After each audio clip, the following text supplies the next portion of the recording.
Hey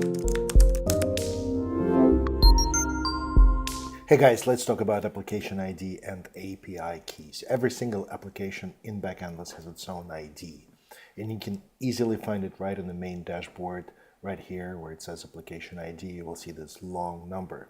This number is unique, and it uniquely identifies your application among thousands of others located in Backendless Cloud. Or if you run Backendless Pro and manage Backendless, you would similarly have this application ID. Whenever a request is made to Backendless, we identify your backend and hence your database, your files, your geolocation storage by this application ID. Additionally, there are several API keys. Specifically, there is an API key for different type of clients associated with your application. We recommend that whenever you use an iOS app that you would be using iOS API key. Likewise, if you have an Android app, for your Backendless application, you would use Android API key, and similarly, the same thing for JavaScript, for REST, for .NET.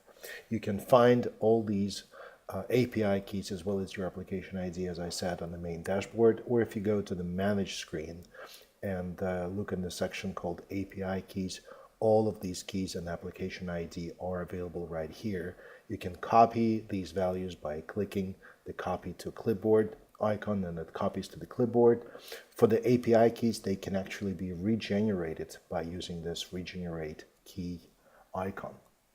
If they're regenerated, then you would need to update your code to reference this updated API key.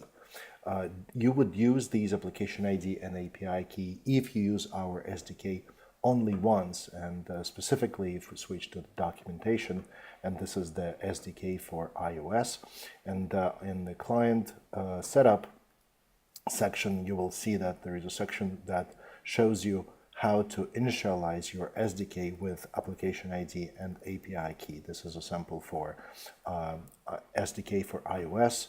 And if you switch to the Android one, for example, you will see that on the client setup under application initialization, here's the sample of how to initialize application ID and API key. So very, very straightforward.